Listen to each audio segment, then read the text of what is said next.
Okay, welcome everybody to the webinar on home valuation like a professional. My name is Kiran. I am the broker owner of Key Prime Realty, a brokerage that does a decent amount of transactions on both the list and buy side. So we are a team of 10 agents, and we do this for a living day in, day out, evaluating properties. So hopefully this webinar will shed some light on how we do it. Maybe those who are attending this presentation or viewing it down the line as a recording would gain something out of this in terms of if they are looking to sell the property as a for sale by owner, or if they are just trying to find out what is their home's worth, or if they're trying to buy a property off market, or if they are working with a realtor whose work you want to validate. So for all these purposes, hopefully this will be really useful. In terms of the presenter is concerned, we have social media handles where you can get constant updates from us. So consider following any of these or all of these if you're active there, and then you get periodic updates on various market updates, both the local, national, macro level. I do frequently post content which is useful if you're active in the market or if you're just interested in real estate. Okay, the agenda is before we enter into the hands-on CMA, we go through some of the theory. I know the theory could be dry, but hopefully the theory is important. The fundamentals, if we go through a little bit, they will be helpful in when we really do the actual CMA itself. So we go to the principles of value, the four major forces influencing the value, factors influencing these are the sub sections of these four forces, and then economic trends affecting real estate value, site analysis and valuation, architectural styles, functional utility, then physical characteristics. So this is the flow of the presentation. Then we'll get to the hands-on CMA. We'll go through a recently generated CMA document for one of our clients. We'll do that, and we could even make it interactive. If somebody wants to really analyze a property, we could analyze that property in this session itself. And we'll go through some sample appraisal documents too. So the appraisal is, these are the practitioners, licensed practitioners, who follow certain standards, and which is valid for the lending institutions or any other institution that is looking for the opinion of the value on a property. The appraisers come into play, and then we'll look into one of the recent appraisals that was done, and then we'll see how all the principles that we have learned here are being applied by the appraisers when they're doing a real world appraisal of a certain property. Okay, then we'll have a question and answer session towards the end. I'm sure this is a large subject. Yeah, the real value is now or in the future. Anybody who has a question, if they want to ask those questions, based on my past experience, I should be able to add some value there to any specific questions that anybody has. Okay, a quick note on what is covered and what is not covered. Yeah, this is mainly a presentation for simple property, single family, townhome, condo, small multifamily. We'll go through the income-based valuing properties. So I'm sure there are investors out there, not necessarily just a single home buy sell type of attendees, but those that are interested in investment properties will cover. I've recently done a quick underwriting on a particular property, so we can go through that. So that's covered, and then we look at the basic concepts of price, cost, value. I'm sure these terms keep coming up, even if you're looking at the stock markets or anything of value. We got to look at what is the price that people are paying versus what is the value. and then what is the cost to produce it. So those are some basic concepts.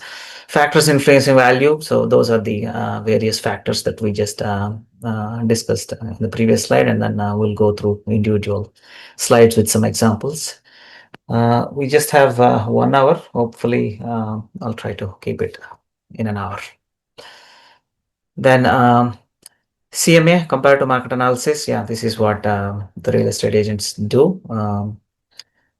Then various methods of valuing. So there are 3 methods that are typically used by both comparative market analysis, or sometimes it's called broker price opinion, which is a valid document that some of the lenders use. These are the 3 methods that the appraisers use: sales comparison and cost basis appraisal and income basis. Income basis comes into play when the lender involved is a small investment property, but sales comparison cost basis is typically done on most of the properties. Then sources for obtaining data, how the sources used to obtain the data for the valuing the property. Okay, we'll go through a sample CMA, and then we'll go through a sample appraisal document. So what is not covered is multifamily that's larger than 5 and above. So this is a bigger subject. Actually, to evaluate a multifamily, we did another presentation a year ago. So that actually talks about how do you underwrite a multifamily deal. So that actually talks about various numbers: gross rent multipliers, cap rates, cash on cash parameters, average annual return parameters, internal rate of return. So this is a larger subject. Actually, we did a presentation which is very interesting. Anybody who is interested in investing in property should go through this.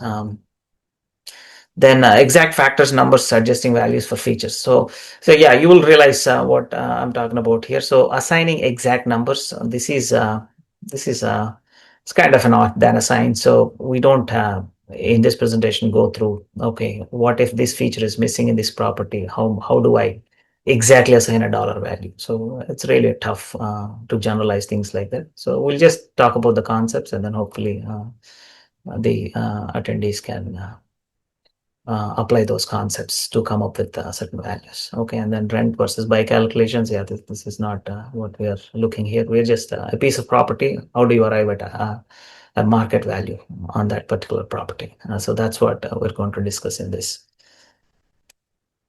Okay, principles of value. So we just go through these principles of value and then how these apply when you are creating a market value for a given piece of property. Okay, so principles of value, I think a lot of this can be common sense, but I think we just collected based on our experience and some of the materials that we went through during licensing and during our practice. So these are some of the principles of value. So anticipation, so this is mostly relevant in investment properties. So when you are looking at the value of a property, how much income it can produce. It could be producing low now, but it could be producing more if you are able to bring market values in terms of rents. So that's the anticipation. The anticipation can also be applied to, say, a single family that you're buying, where the current usage of that is under its true potential. Okay, so anticipation, it's an important factor. So if you see something that can be increase in its value, which is actually is a great tool in real estate acquisitions, where you can add value. Okay, so that's in your control a lot of times, unlike in stock markets where you don't have much control on the value addition part. Then change. So there are so many factors. Yeah, of course, change is the constant thing. So how change applies. So all the appraisers or all the real estate professionals look at all these principles when they are deciding the value of a property. So the change,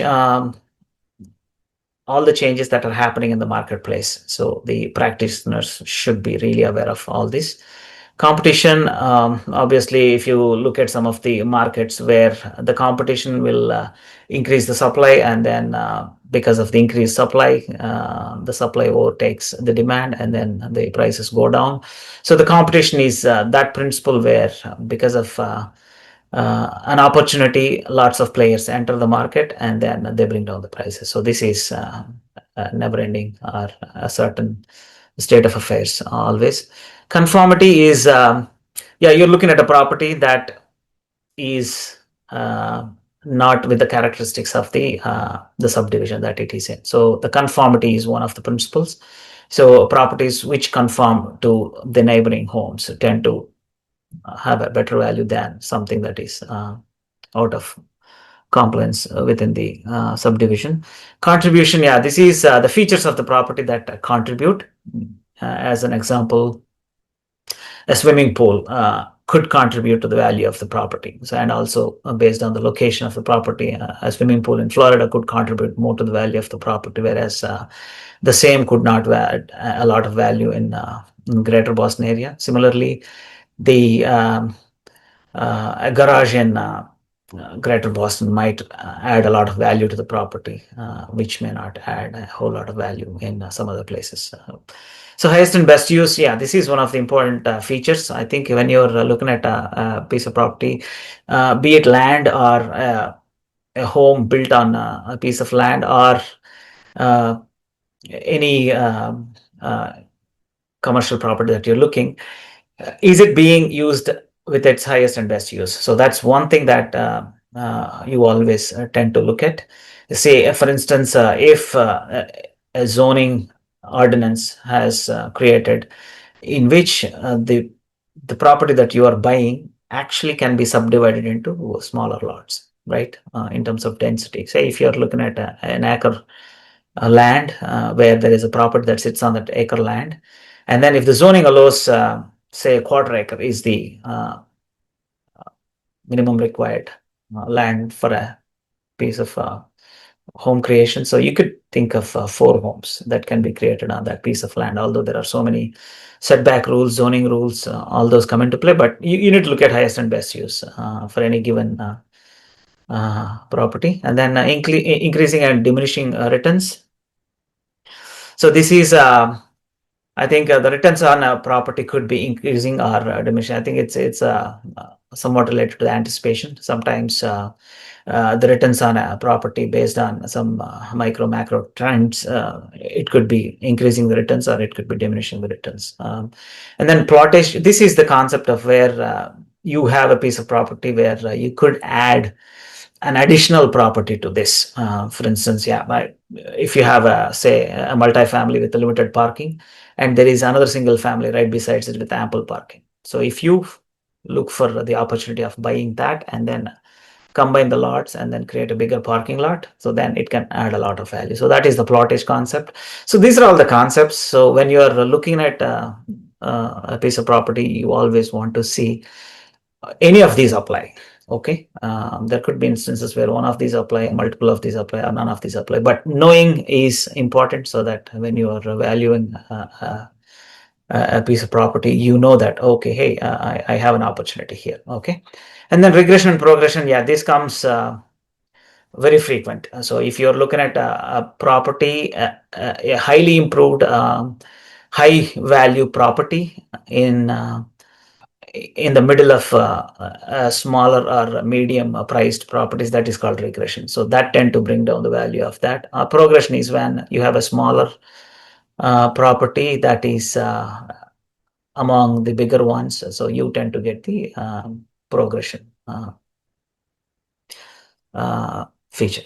Substitution is one of the main features which will be used by the appraiser. Substitution is nothing but if you're looking at a property and the similar property which has been sold recently, so that is what you tend to apply the value. So if that property was sold at so and so amount, I think you will tend to get the same amount of money for the property that you're looking at. So the substitution is called sales comparison. That is predominantly used in both the comparative market analysis and the appraisers when they are doing the appraisals. Then supply and demand. This has been in the mainstream so much lately because of the COVID. We have seen so many supply shocks. And because of the rock bottom interest rates, so much demand. So we have seen the supply and demand equation work in front of our eyes. So yeah, this is that principle. And then principle of balance. The balance is when say you have say a town is doing the master plan for the town. So you need to have a balance. So you cannot have all residential, all commercial, no educational institutions, no religious institutions. So the balance is when I think it's more for the planners. So when the appraisers look at a property, they look at the balance. Okay, are there enough commercial installations that serve the neighborhood that this piece of property is in? So if you do not have enough facilities that supports the residential property, that is out of balance, it's called. So that's why the town planners and the zoning uh, ordinance coordinators, they all have a huge responsibility of maintaining this balance, and they do it actually. In the greater Boston area, it's so tough to look at any town that does this any less than what is desired. Actually, yeah, they over apply this. So 4 stages of life cycle, yeah, this is growth, stability, decline, revitalization. So this is a concept where you have a certain neighborhood grows, stabilizes, and then typically declines, and then the towns have to do constant revitalization to keep the fabric of the neighborhood. So this is a constant theme across, but there could be some areas where so the decline could not be revitalized, as a result of which the property values tend to go down. Maybe as an example, the Detroit downtown could be an example where they had seen great days during the automobile boom, and then they had the decline that happened. I think there is still a lot of property that is out of a sequence with the population growth there. So those are the principles of value, and then we'll move on to the next. These are the four forces. I think we'll dig deeper into individual ones: environmental and physical characteristics, social ideals and standards, economic influence, and political government regulations. Actually, yeah, we'll dig individual ones. We'll try to sift through these theory a little fast so that we get some additional time on the actual hands-on, the exact appraisal and CMA documents that we're going to refer. Okay, so factors influencing value. So these are, I think, if you're looking at the property, try to see if you can. It's kind of create a checklist kind of thing, and then see if any of these apply. Okay, directional growth. So if you're looking at a property, so if you're by the tracks, I think growth beyond the tracks, it doesn't do. And also, if you're landlocked, I think certain examples of landlocked Boston is a landlocked area, and then I think Vijay is somebody. Is there any question or anything?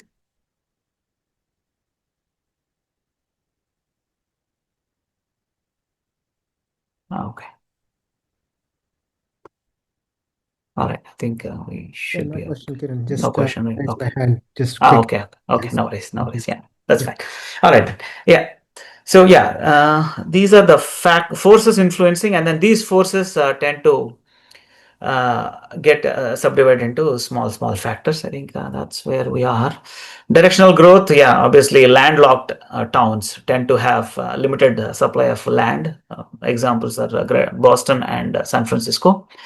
Then location. Yeah, this is the most important one. So within a certain uh, MS area, or with a certain city, the location, relative location of the property. So this is something that is beyond our control. So when you're looking at the property, if it is in the good location, I think probably that is what you should look at.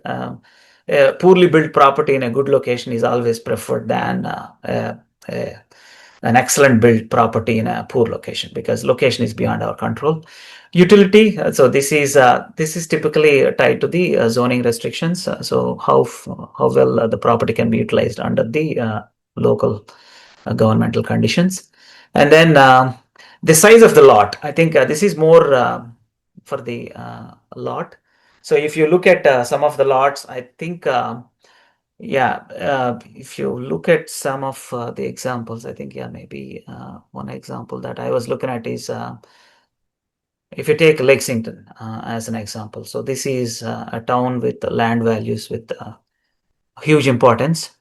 So this lot is such a big lot. But if you look at the frontage, so that matters. So the size and shape of the lot is quite important. So even though this lot on paper looks at like an acre or something, but the frontage will have very restricted use on the land. So if you apply the setback rules, say if the setback rule in Lexington town does a 20 feet from your neighbor's plot line, so then it severely restricts the size of the home that you can build. Okay, so you cannot use this lot to its full potential. Okay.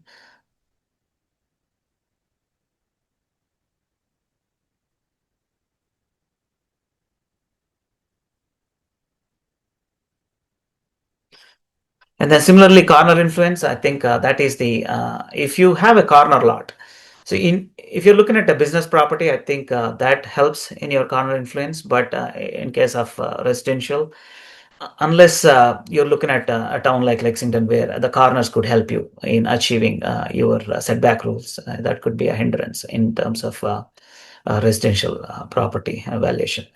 The shape of the property, yeah, the one that we have just looked at, the shape actually matters along with the size of the property. And then thoroughfare conditions, yeah, these are the streets. So sometimes if you have a thoroughfare, then if you're looking at a business property, then that is a plus. And if you're looking at a residential property, that is a minus. And then exposure, I think the exposure in the olden days, it's mostly applicable for businesses where if you have a south and western exposure where people tend to walk in the shades. So if you have shops on one side tend to get additional eyeballs, uh, whereas when you have shops on the other side, you don't get enough traffic. So that is the exposure. But in case of residential property valuation, I think the exposure matters in terms of directions. I think obviously a lot of you are aware of property that is facing a certain direction is much more desirable to a certain section of people. So I think the exposure matters that way. But on top of it, I think the sun exposure matters. If you have southern exposed windows and you have living space on the southern side, I think you get to get a lot of sunlight, which is really useful. And then character of business climate. I think this is the trend in the neighborhoods and towns, how the business climate is, which tends to affect the values of the homes.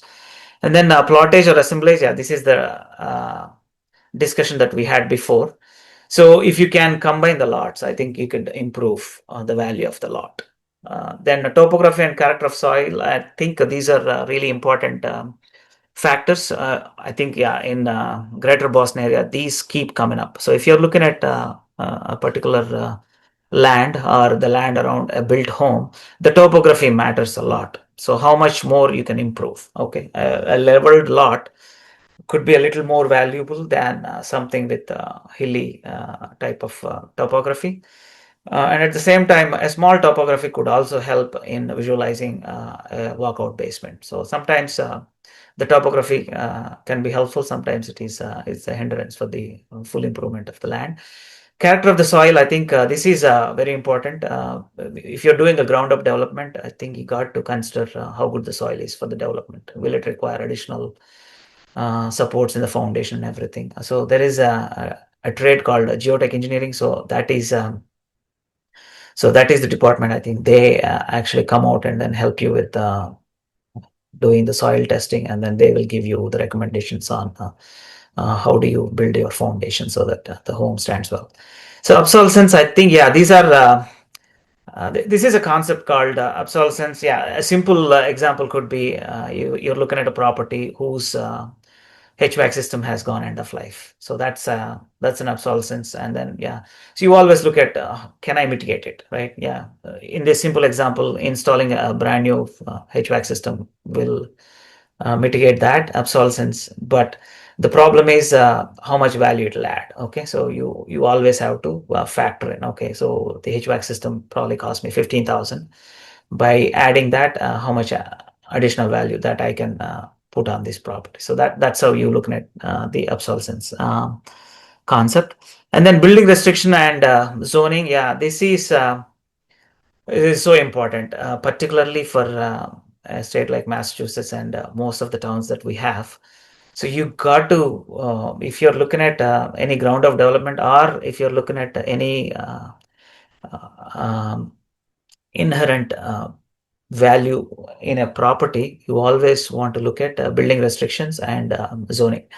So if the zoning allows a multifamily in a piece of property, so that's like high value, right? You can actually uh, do a high density development. As a result, that particular land could be worth a lot of money.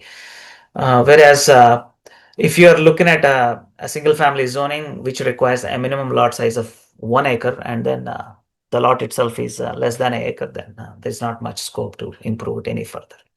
So building restrictions and zoning, I think this is an important piece of information for every town. I think that you're interested in. These are publicly available with the town. You can obtain these and then go through these.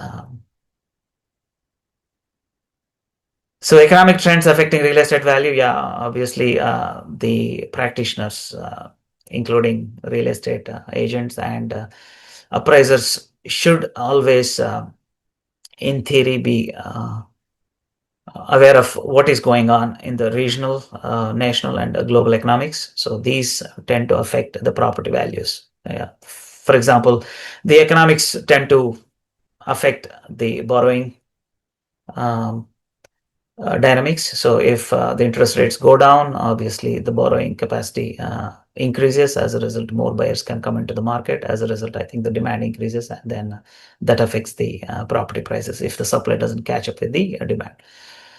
Factors influencing city growth and development. Obviously, I think uh, not enough emphasis can be put on this part. Actually, even though certain areas are rife with the natural resources, the cities, how they manage the resources, it is paramount. How they are working on the employment situation, how they are attracting local business, how they are actually encouraging the development.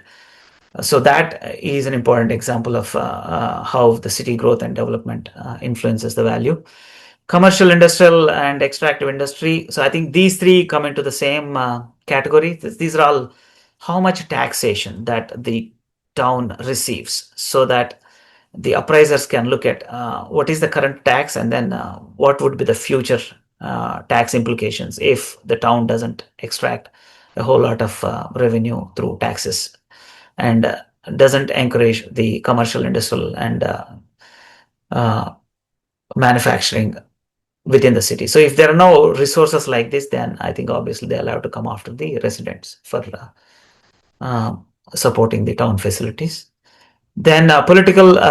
So yeah, this is how well the local places support the employment creation as well as developments.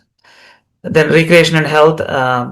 So yeah, these are how well the facilities are there within the town. Are there hospitals? Are there parks?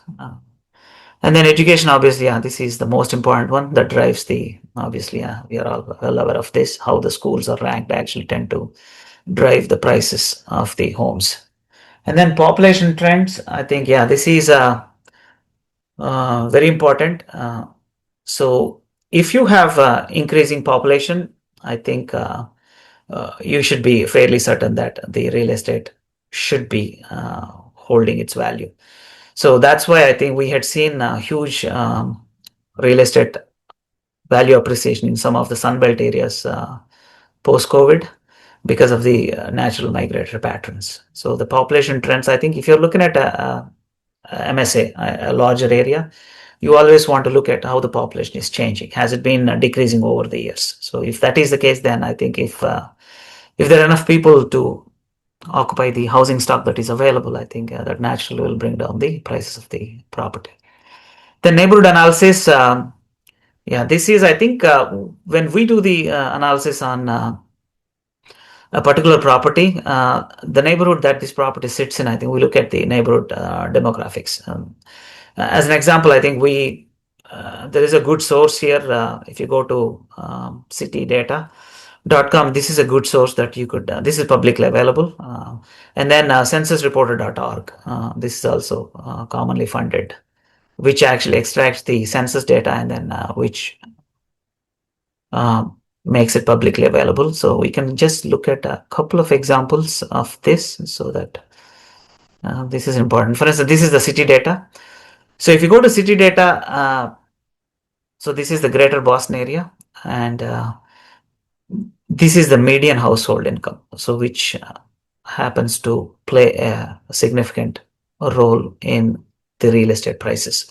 So if you look at the median household income of various areas, that tends to be proportionate to the real estate values too. So if you look at Newton, so the darker color indicates the median household income of say this has 245K. So that is an affluent area which tends to hold real estate values also at a higher price. Okay.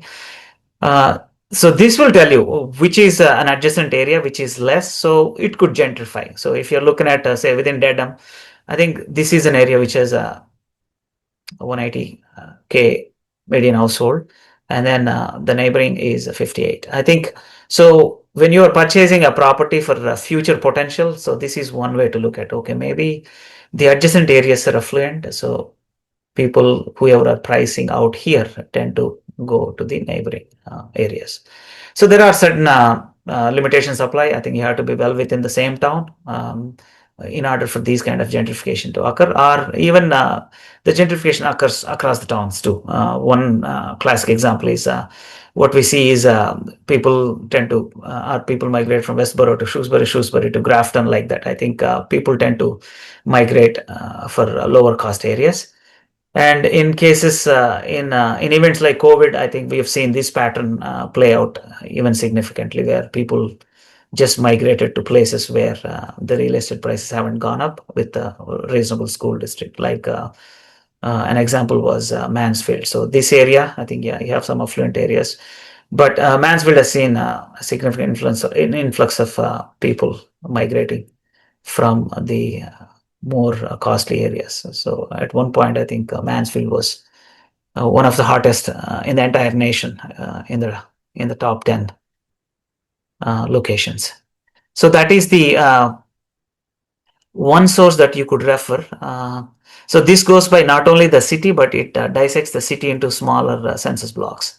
So the other source that you could use is the censusreporter.org. Actually, this one has somebody asked me, hey, Dunstable, so this property is in Dunstable, how well this area ranks among its neighboring areas. So censusreporter.org, if you key in the address, it finds the census tract that this address is in.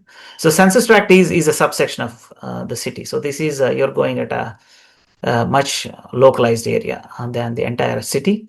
So this gives you really important demographics information. So it gives you the median age. So is the population aging? So if the aging population, they don't like to vote for any tax improvements or school improvements. So you'll have to, if you're looking for good school systems, I think these factors matter. Then race and ethnicity, I think, this matters. And then, this is the most important one, I think, the city data was throwing. So this census tract has a median household income of 204. So 200K plus. So this shows that the area that this property sits in is very affluent, tend to have high property values. So this is how you look at the neighborhood analysis. So every property that you look at, it sits in a neighborhood, and then you look at the neighborhood to find out, okay, whether you can expect appreciation in the future, or whether the values hold if some events like recession hit, those kind of things. Okay, so those are the economic trends, and then we move to the site analysis and valuation. So yeah, legal description. I think yeah, this is most of the homes. We are focusing on homes. So homes have a proper legal description. But if there are some situations where you are appraising or you're looking at the value of a property that's not properly described, so you really need to have a legal description. The boundaries and everything has to be properly known. Yeah, there are so many tools that are available for you to verify the legal description and the property boundaries. I think MassGIS is one. I think yeah, I'll show you a few sources so that this is not all about some dry subject. So this is again a Lexington geography. So if you go to each parcel has been mapped. I think they clearly tell you. So this parcel, this address, this 117 Lincoln Street has a parcel of this one. Actually, yeah, there are some measuring tools. Actually, you can measure this, and then you can find out what is the frontage. So if it has a 60 feet frontage and then 200 feet on the back, and then you can actually measure the value of it or measure the area of it. But it does give you the area. But the frontage and the distance from the neighboring lot, all these things matter because of the setback rules. So that is the legal description. Taxes. So when you're looking at a property, I think you probably want to look at whether the property has been assessed properly or not. So sometimes the market rate and the assessed rate could be totally out of order, which is possible. Always the local municipality assessments are lesser than the market values. But it's all relative. So if you're looking at two comparable properties, and if one happens to have a huge tax for the same size, and the subject property that you're looking at doesn't have enough tax, so there's something is miss. So you want to verify if things are permitted properly or not. So again, we'll get into that. But just to throw some light on when you're looking at the property, I think you go by the listing. So the listing, you have to always verify the listing with the actual facts. So the listing could be saying the total square footage is this much, and then these are the number of bedrooms, these are the number of the bathrooms, this has these utilities, all of these. So if you take a listing sheet, you want to always verify all the listing with the public facts. Uh, Even if something is not readily available online, towns have enough information on every property. So if you go to the town, everything is public. So you can extract, okay, you give the property and then the town will give you the public records on the property. So starting from its original, if it was recently constructed, you'll have all the plans. You'll have engineering, architecture, electrical, mechanical, plumbing, site work. So you have whole lot of plans that you can you have at your disposal. So you have to review all of them, and then first of all you need to determine whether the listing is proper or not before you uh, get to the value of valuing the property. And then if there are things that are out of order, it's always good to verify. Okay, what is the deal? Did they finish something without telling the town, or the town did not update their records? So yeah, all these things come into play. And then site analysis, valuation. I think zoning and general planning. Yeah, we discussed this. I think zoning matters quite a bit because what you can do with the piece of property is largely determined by the zoning. And then general plan. So this is the master plan. I wanted to show an example of master plan.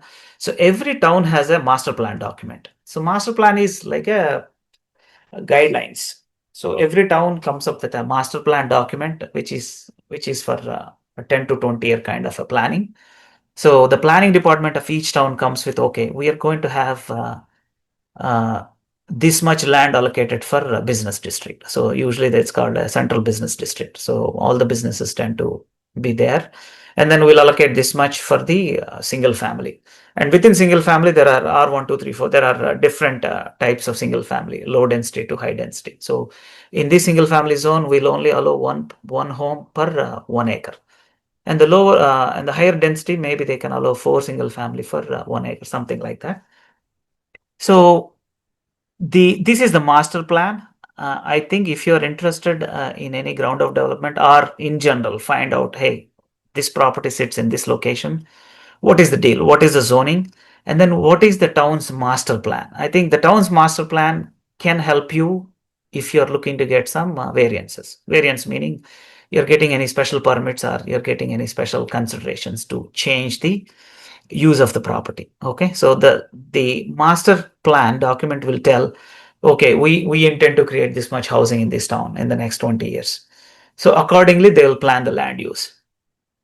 So always, if you're zeroing in on one particular town, always find out what is the master plan and then what is the zoning. The zoning is, yeah, it'll divide each plot into what is the intended use. Sometimes there is original zoning and then there is zoning overlap. So you always look at, okay, so this was originally zoned for an office space, and then recently the state has mandated that each town has to create multifamily zoning. So that's called zoning overlap. So usually you look at original zoning and then overlay zoning. So the original zoning, you can always use it for that purpose. But if there is an overlay that the town has created, then that you can also use the same plot for that purpose too. So these things really matter quite a bit if you are looking at a property where you could potentially be sitting on a high value asset. Maybe people may not be doing so much due diligence. Say if you're looking at a property sitting in 2 acre plot, and then in the recent zoning changes, maybe the 2 acre has been scheduled, has been designated or did a multifamily overlay district. So in which case, I think you're sitting on a gold mine. So, and recent changes have resulted in each multifamily 1 acre, you can build up to 15 units. So if you're sitting on a 15 unit density multifamily 2 acre lot with a single family worth say 500K, then actually you can build 30 single family, multifamily units, which could be worth almost $8-9 million. So you have to look at these kind of opportunities. I know this could be rare. Maybe the developers will be looking at all these all the time, but there could be opportunities where you're looking at a piece of property totally differently than a typical home buyer or a typical appraiser. So that is the master plan and the zoning. So we'll go back to the presentation. And then restrictions and easements, I think, yeah, this is an important one. I think this is very important. Off late, even I put one property under contract thinking that I could build 30 multifamily units. But what I haven't realized was there are some restrictions that were attached to the property. So in general, in terms of zoning, the way it works is the restrictions associated with the land go with the land. So even if the town says you can build multifamily in a particular land, if the landowner, maybe somebody who sold it a long time ago, they never intended it to be a high density development. They always wanted it to be a single family development. So they can actually put a restriction on the land itself, the piece of land. Even though this goes into the multifamily zoning, you cannot build anything like that because of the restrictions that have been attached to the land. Usually these are recorded. So yeah, if you're taking a project like that, I think you always want to look at whatever is recorded in the registry of deeds. So that is important. And then easements, yeah, easements, there are some simple easements for every property like utility easements, the town easements. These are fine. These will not actually hinder the value of the property. But if there are, says maybe a neighbor has an easement to access the property, so there they can put a driveway to access their property through your, so you can never develop anything there. So those kind of easements will be detrimental to the value. So you got to be aware of all the restrictions and easements associated with the property. Then existence of other interests in the property. Yeah, this is, I think, yeah, if yeah, this is title search and everything. Yeah, this the real estate attorneys are very good at actually finding out all this. But if you're valuing a property, you always want to look at anything that's publicly available and publicly available at the towns and the registry. But anything that you want to dig deeper, I think, yeah, this is at the title companies. Okay, so we move ahead. Then architectural styles, functional utility. I think, yeah, this is a little more closer to single family and townhome condominium purchases. So architectural styles, and then Yeah, of course. I just picked a few architectural styles that are predominantly seen in the greater Boston area. I'm sure you're all familiar with these colonials, contemporary colonials, Cape Cods, farmhouses. Yeah, I'm sure you're familiar with these. So when you are valuing the property and then when you are pulling the comparable ones, always you want to stay in the similar architectural style. So that way you're not comparing a Cape Cod with a colonial. Okay. Cape Cods, as you know, tend to be low rises with a huge basement. The cost to produce Cape Cods could be high, and also this is intended for a different type of people, so the demand could be a different profile. So you technically want to pull similar property architectures. Then roof types, yeah, I think this one also you probably want to be aware of. I know it's not as important as architectural styles, but it's good to, if possible, if you have enough comps, always look at similar roof types. For instance, a flat roof property is less desirable than a gable roof. This has a better pitch, so that particularly the snow areas like Greater Boston, I think the roof type matters quite a bit. Then siding, this is an important point too that you should be aware of. So a vinyl siding could be much more maintenance free than a wood siding, which will require constant treatment. Stucco, this is not prominent in our area, but there are some buildings I see stucco and hardy plank. This is one of the best materials out there for siding. And also, in addition to these sidings, I think you got to be aware of if you're looking at an older property which has, say, asbestos siding. So that is a money pit. So you could be a home of 3,000 square feet. You could be spending $100,000 to actually clean up that mess. So you got to be aware of any such significant issues with any property, like the lead paint is one such thing, and then asbestos. Asbestos abatement is a huge risk for the home buyer. So you got to be aware of all these. And also, when you are valuing the property, you apply certain factors to all this. So yeah, we'll go through how you value it. So all these factors that we've discussed so far will all come into play when you are valuing the property on a spreadsheet or on a document down the line. So you put all these in your mind or in a checklist, then you think, okay, this property, this applies, this property, this applies, this property, this applies, and then you apply a factor to it. Yeah, like you can apply a dollar amount. Okay, so this has asbestos siding, so let me add $100,000 cost to it, because so that's how you want to apply all these. So if it has a flat roof versus a gable roof, then I think you say, okay, flat roof, I have a snow cleaning requirement when there's a snowstorm, so I need to apply so much. And some insurance don't even insure flat roofs, in which case I think you got to assign some additional insurance cost. As a result, I think you want to assign a small factor to the cost of the value of the home. So that's the reason why we are talking about all these architectural styles and functional utility.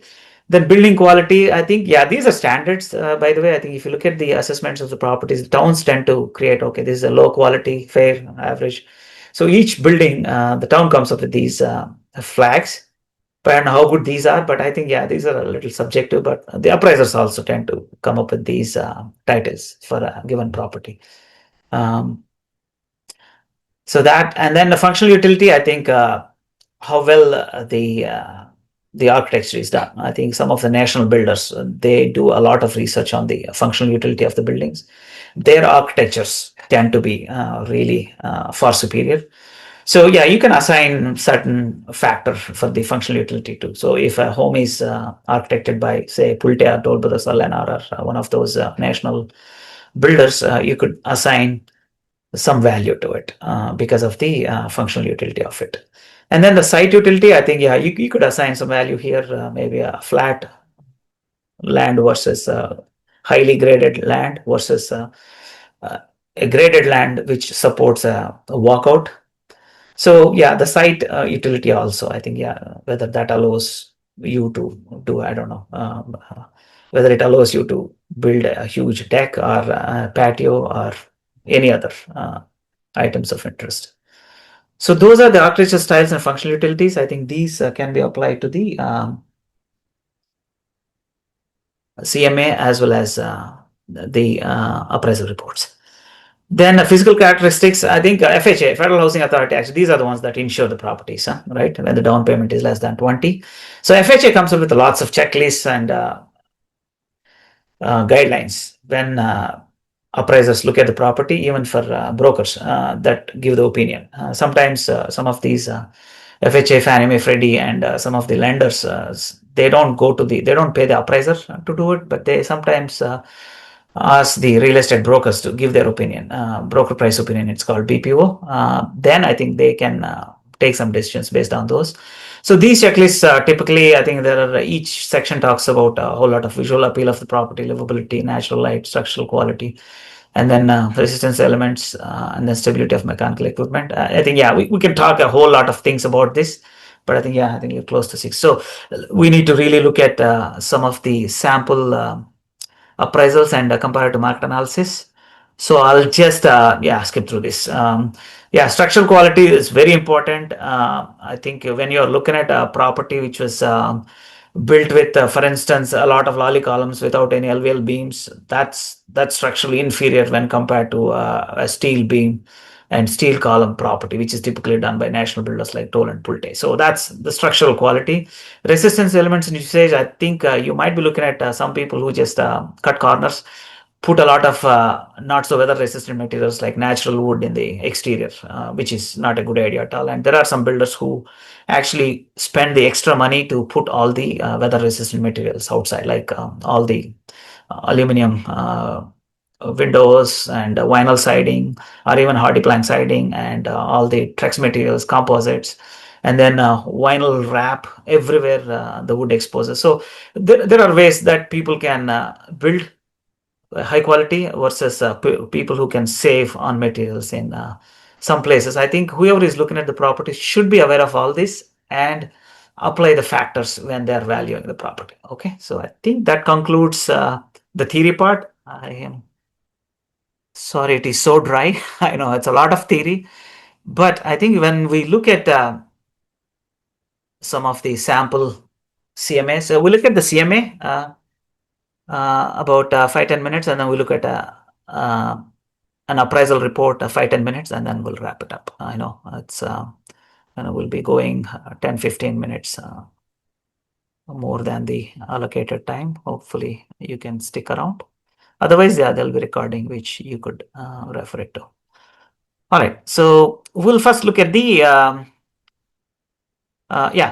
maybe first and foremost, what we can look at is so when you are working with a licensee, a real estate agent, so always demand whenever you are giving a property, look for full information on the property. Okay, so whatever is available on the MLS, okay, any attachments, the actual report, the actual listing document.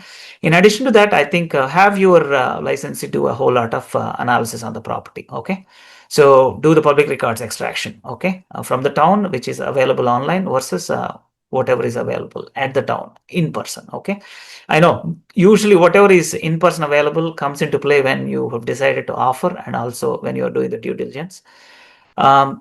And then you do the some of the analysis, like the CMA, which we'll go through. So actually this presentation is all about that. But in addition to this, I think you want to go through all the publicly available documentation. Okay, what is the GIS map? What is property analysis through certain third-party sources? So we tend to extract a whole lot of location intelligence as well as the home intelligence using some third-party tools. Okay, so if something like this is available, I think this is the plot, and also this does the comparable properties, and then this does the whole CMA in itself. So there are some reports like this that your real estate agent can do, so which I think you should be able to gain access to. So that's, I just wanted to point before we get to the evaluation sheet. I think you want to be at your disposal enough information to value a property. So that's one. So next is let's look at the sample comparative market analysis. Okay, so this is the CMA. So we did one property in Sharon just the other day for one of our clients. So what actually let me do it through the website itself. That way you will see how this is done. So you don't need to do this using the tools that are available here. This is agents only, but you can apply the principles that we have discussed so far, and then you can make a spreadsheet and then apply these. So we look at the comparable properties price adjustments. So typically a comparative market analysis is done, and so is the appraisal too by the professional appraisers using this method. First, you have the subject property. Okay. So in this case, the subject property is created using the MLS number. Through the MLS, this system extracts all the information. But in your case, if you're looking at, say, if you're valuing your own home, what you do is you just put in a spreadsheet all the features of the home. Okay. So how many bedrooms are there, how many bathrooms are there, how many rooms are there, how much is the total square footage, is basement there, and if basement is there, is it finished, if it is finished, how much is finished, and then how are the utilities. So how the site improvements are done. Do you have natural gas connection there, do you have town water there, town sewer there, so like that. So you just make a list. Okay, so that becomes a subject. So you want to value your subject property. And then, so some of the principles that we have discussed, right? Substitute is the principle that we use here to look at the comparable properties. So for this one, we came up with 4 comparable properties. So how do you come up with this comparable properties? So I think one rule of thumb is if you are in a neighborhood, for instance, say if you're in a neighborhood like estates at Walpole. So this is an example of a neighborhood. So when you're looking at the comparables, try to get the homes sold in the same neighborhood. How do you do it? So I think there are tools available, I think publicly available. I think Redfin and Zillow might be allowing this, but in case of MLS, the licensees have a tool called a search tool in which there is a map-based search, and then there is a polygon. Okay, so you can draw a polygon and then pick up properties. So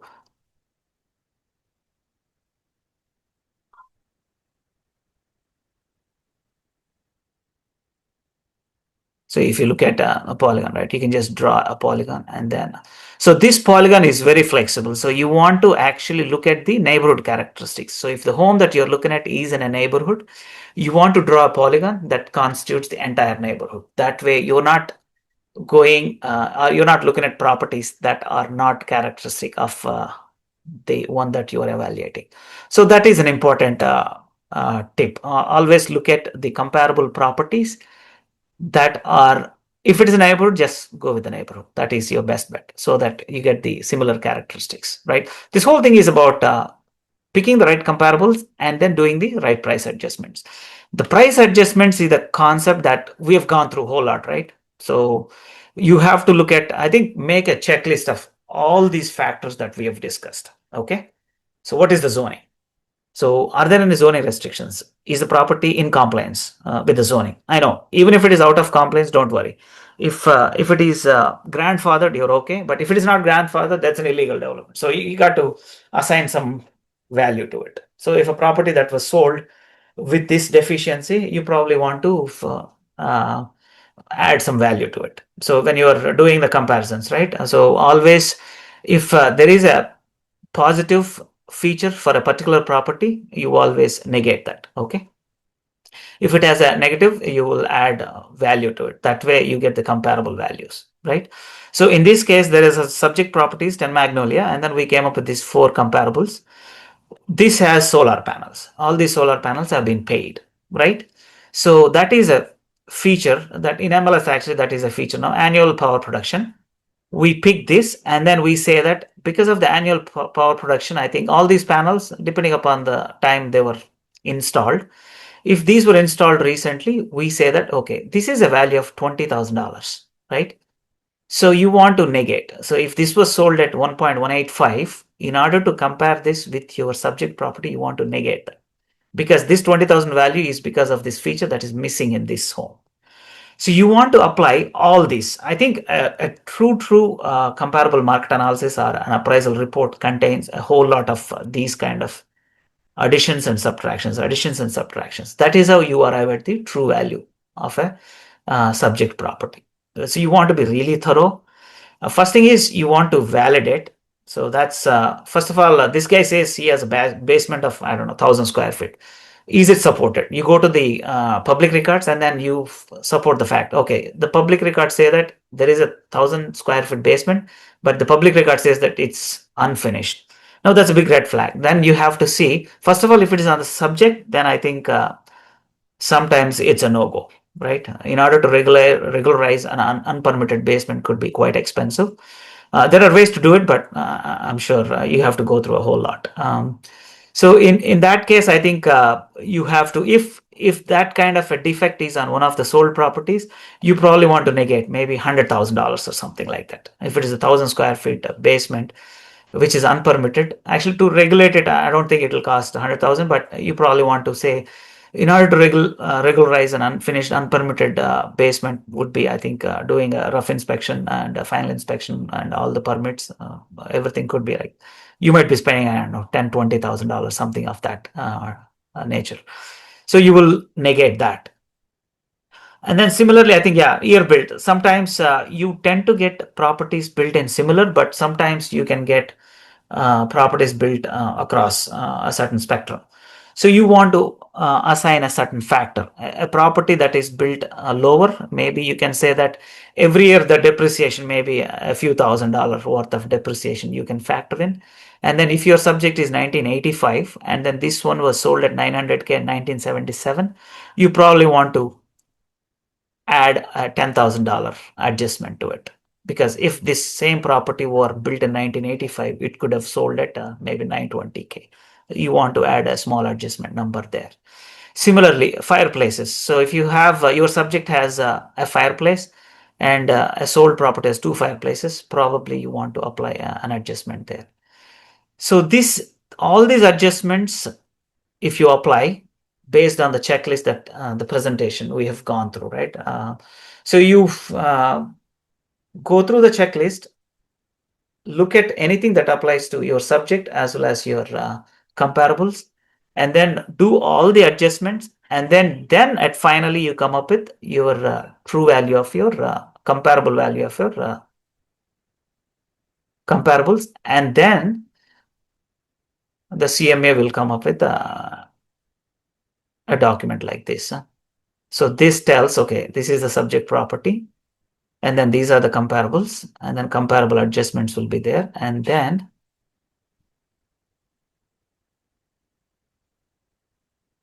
so towards the end, so there is a median value.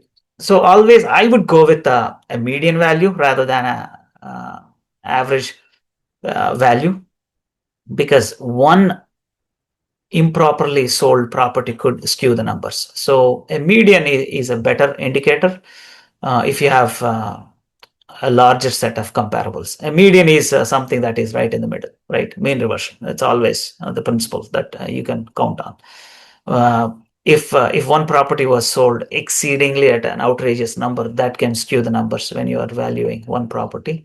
So look at the median.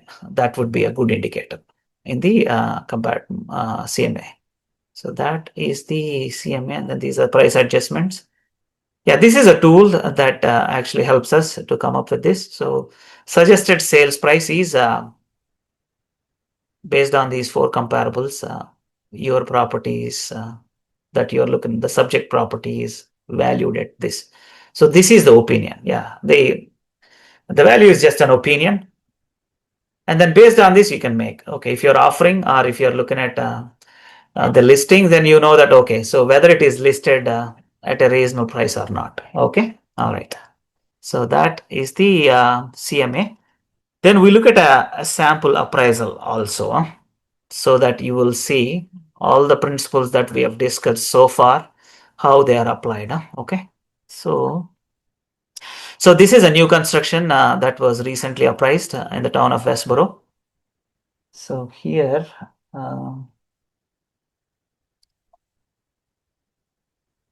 okay. So when it comes to the appraisal, appraisers have really standards in play. They are licensed and then they are accountable for these standards. Okay. So when you are looking at appraisal report, this is a standard document. I think even if you look at some of the appraisal reports of your own homes when you're refinancing or when you're purchasing something, recently look at them. I think they look something like this: Uniform Residential Appraisal Report. So it actually describes the property, okay? And then it says that arm's length sale. That means there are no special circumstances involved, right? There's no short sale, there is no off-market sale, things like that. Arm's length sale, the property has been available in the open market, so the buyer is willing, seller is willing. All the factors are all properly done. So yeah, the appraisers look at all these things. Then they come up with the comparables. And then within the comparables, they apply a whole lot of factors, additions and subtractions. Before that, they look at some of the specifications. Okay, how much is this site developed, and then the type of the housing, one unit housing, and then present land use. So within the subdivision, how is the land used? Okay, so they do go through the a bunch of available public records and then come up with this. Then so the total area of the lot, so that's a 14,000 square feet lot. And then they look at the utilities. So public utilities versus the local utilities, I think you can apply a certain adjustment factor. So in case of gas, I think in these days, I would say propane versus electrical heating, I would apply a little bit of a factor here, because a gas heated home is a lot more in terms of the energy costs. So in order to heat a home that is powered by gas is much reasonable when compared to a propane one or an electric based heat. Then I think you look at the water and sewer facilities. If they are public, that's good. If they are private water, then you have some annual testing requirements and some undesirability in terms of buyers, because you're relying on your local testing. Then sanitary, I think a town sewer is somewhat desirable, because yeah, maintaining the septic and redoing the septic tank once its life is over, that can be an expense, although the same expense can also be put if you're paying for sewer with the municipality. Okay, and then whether it is in the flood zone or not, I think you look at the flood zone. So that's there are ways to look at it. I think, yeah, if there is enough time, I could show you with the publicly available tools. How do you know if a particular property is in a FEMA flood zone or not? And then, yeah, you look at various characteristics of. So first of all, I think you need to understand your subject property. Okay, general description, foundation, exterior description, interior, all this. So you thoroughly understand the property. Then I think you look at the comparables. So subject, comparable one, and then the exact same concepts that we have discussed so far. Okay. So what the appraiser is looking at is financing concessions. I think, yeah, they want to apply these, because if one property had heavy concessions that were given by, maybe it could be a pre-construction pricing, maybe the builder has discounted because nothing has ever been built there. So that gets factored in here. And then date of sale time, this is an important one too, because in an appreciating market, a property that was sold last year versus this year, I think you want to apply an adjustment factor. Okay, so taking a monthly appreciation of maybe, I don't know, 0.25% or 0.5%, you want to apply those factors. Location, if you pick the right comparables, if you have them, I think the location, you don't need to adjust anything. And then site, view, and then design, they're all matching. But if the design is inferior, superior, I think you want to do the adjustments. Quality of construction, I think if it is the same builder who is producing them, I think you don't need to do a whole lot of quality of construction. But in this case, I think the quality of construction, this homeowner has taken lots of upgrades. So his quartz, hardwood, all the building, I think. So that's why I think this property, which was sold at 1.345, this appraiser has assigned a $134,000 benefit of doubt to this buyer. Okay. So that's good. So date of sale, I think $67,000, because this was sold a little before this subject property. So he added the 67,000. And then in the opinion of the appraiser, is thinking that this property, although it is sold at a much lower price, it is quality of construction. He put it as an inferior one. I think in this case, I know this is not an exact science. This is the same builder who produced both of these properties. I think this appraiser was doing almost like a favor to the buyer here by doing these adjustments. I don't see any reason why this property is so superior when compared to this, unless this guy has purchased $134,000 worth of upgrades when compared to this one. I think there's no reason to apply this much to this and this. I think this makes sense. So I think these were sold much before. As a result, I think these guys got good deals. And this is the recent one. And that's why he didn't apply any time factor here. Okay. All right. So that's above grade, below grade. Yeah, this is the cautionary note here. Lately, I think everybody is including finished basements in the total square footage, and then it's almost kind of a deception. So you always want to include above grade as the square footage when you're doing the price per square foot. Always include above grade, and then assign the basement cost, maybe a $60 per square feet or something like that for the finished basement. So that is the catch. I think always keep an eye on comparables as well as the subject, whether the particular subject and the comparables, you are properly accounting the above grade versus below grade. Okay. And then room counts and gross living area, and then all the adjustments. I think this has an extra bedroom, so the extra bathroom, extra half bath. Actually, it's a 3.5, and then this is 4. So because this property has an extra half bath, the appraiser appropriately assigned a $10,000 credit here, and then this is a negative for this, and then this is a positive here. Okay. And then basement unfinished, and then typical heating, cooling. So if heating, cooling, I think you probably want to assign some values here. If this subject is brand new HVAC, and if your comparable property is 15-year HVAC, maybe you want to assign some value there. Similarly, the roof, I think if the subject is brand new roof and the comparable is a roof with half of its life left, I think you want to assign some value there. Fireplaces, other unknown. I think, he just concluded here. But looking at all these adjustments, I think he came up with these.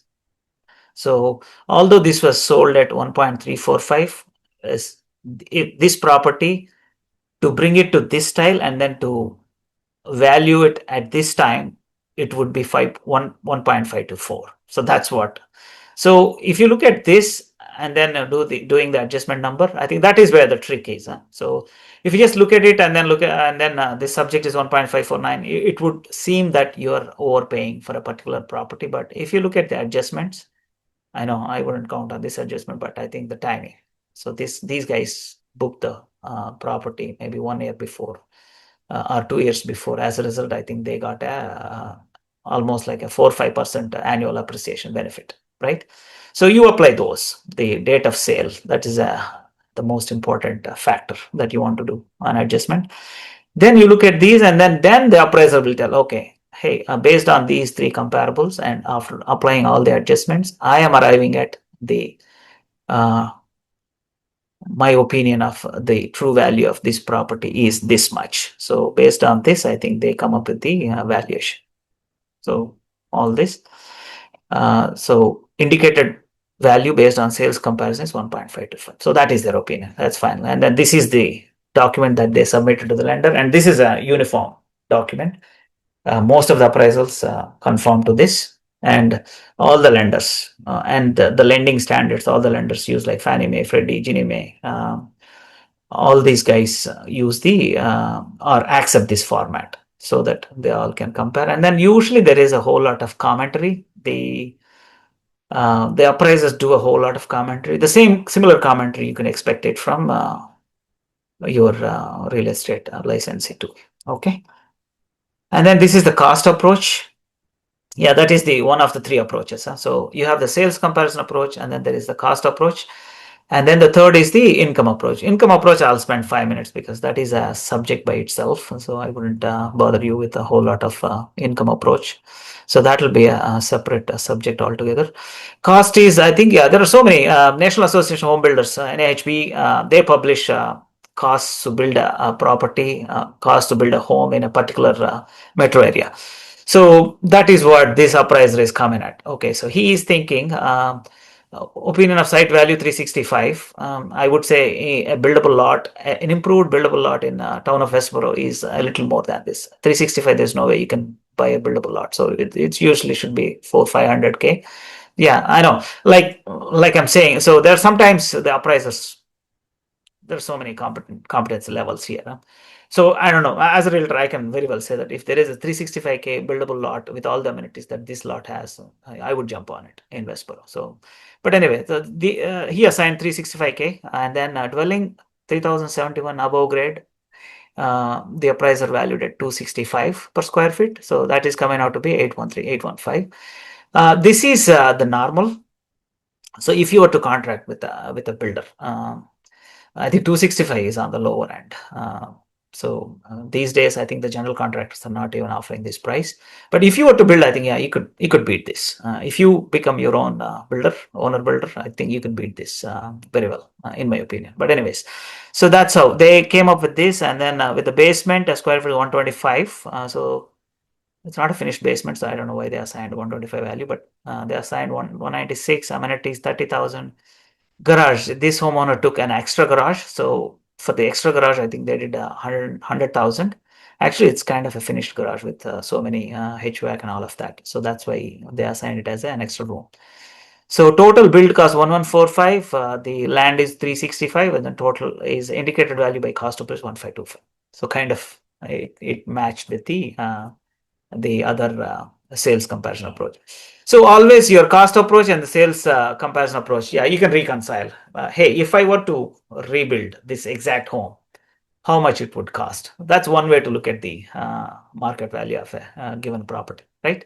So these are the two. And then I quickly talk about the income approach. So yeah, I think there is a small multifamily that just recently underwrote. If I just wanted to show you, because that is the third income approach. If you are an investor looking at investment properties, so you look at the it's I think it's basic. What you do is you do the rent roll, and that'll give you the total income of the property, and then you do the non-debt expense. So that is all your property costs, right? Taxes, insurance, maintenance, supplies, utilities, common utilities, and all of that. So looking at the rent roll and including any other incomes like I don't know, laundry income, all that. So you include all the income, and then you include all the non-debt expense. So debt expense, you need to set it aside because that's a separate subject. If somebody were to buy with cash, I think they're not worried about debt. So you value the property based on your non-debt expenses, total income. So you get the NOI, that's called net operating income. So NOI times and your purchase price. So that gives you the cap rate. Okay. So with the current for this property, with the current cap rate is 5.73. So market has a cap rate for a particular given property type. The market always assigns a cap rate. Okay. So if you're buying at a slightly higher cap rate than the market, that means you're getting a good deal. Don't expect to get a whole lot of deals out there because there's so many investors in the system. But as long as you're getting a decent, a small discount, but you look at the potential always. So that is one of the principles that we talked about, right? So that was one of the principles of value, right? Anticipation. So you anticipate that your rents will become, so the current rent is this, and then you anticipate the rent to become this, right? If you improve, rent rolls projected. So this is the anticipation. You improve the rents, and then I don't know, expenses, you could cut down some expenses, but this is becoming out of control lately anyways. I think these are actually beating inflation. So if your CPI is at 3.7, somewhere there, I think the property related expenses have been going up at beating the inflation. I think, for instance, property taxes, right, that is going up like crazy, and insurance, this is this is well beyond the inflation these days. And repair and maintenance, it's typically with the inflation. So you look at these, and then you look at the potential always. And then, so what is the current cap and what is the projected cap? And you always look at the debt involvement. So you involve the debt, and then you look at the debt, and then the debt service coverage ratio. This is one factor that actually is looked at by the lenders. Okay, after all your expenses are paid, and then your income, what is the ratio? Do you have anything left? In this case, it's almost about there. I think all your income, all your net income is sufficient to cover your debt service. That's it. There's no buffer. So lenders don't like it. They want a little more. But this is one factor. But in addition to this, I think there are other factors like the cash on cash. So you bring down this much, how much cash you'll make as a cash flow, right? So after your net income, after your debt service, you'll have a net income. So that on your down payment will become your cash on cash. Average annual is, I think, after say 5 years, you purchase this asset at 2 million and then you sell it at 4 million. So that's a 2 million gain on top of all your cash flows. So that becomes your average annual. So say you make, including all the returns, you made a double. That means you're in 5 years. So that's a 20% average annual, because it's just an average. Internal rate of return, that's another measure that actually measures by assigning the time value of money. So if you get proceeds in the first year, they have much better value than the proceeds that you receive at the later years, like the fifth year, right? Because you can reinvest and then amplify your gains by compounding. So that's the income approach. So I think that concludes the third approach, income approach. We looked at the three approaches in valuing the property. So that is the comparable, sales comps, and then second is the cost basis, and then third is the income basis, which is more applicable for income producing properties like rentals. Then we looked at the comparable market analysis, CMA, that is done by a typical real estate professional, which you can do it yourself too. I think, as you can see, a lot of it is common sense, right? If you can apply a lot of these, and then if you have the right resources, right links, I think, you could do the research your own, and then you could apply some of these factors yourself. Or as you are working with a real estate professional, I think they can obviously help you in a great deal in applying the actual factors. Okay, this is the item of deficiency or item of superiority in a particular property, and then how much I should assign. So that, I think, it comes with experience, and then it comes with research. So I think, that concludes the presentation. I don't know whether we have any questions or anything. I know we're already past the time. Tanu, you have any questions in the question and answer area? No, so far so good. Okay. All right then. All the attendees, thank you so much for joining. I know you have so many other things to do, but you've decided to join this session. Really appreciate it. But any questions, I think I just shoot a text, and then we can jump on a phone call or a Zoom session, and then I can explain you guys. Okay. I think that would be a better idea. If you can just submit your questions, and then I could answer those, and then attach them to this presentation, so that when I distribute this presentation, I think you get all the question and answers. So that way you get your questions answered, and at the same time somebody else can also get benefited with it. Okay, with this I'll conclude this. Thank you so much for joining, and then let's stay in touch. Okay, bye now.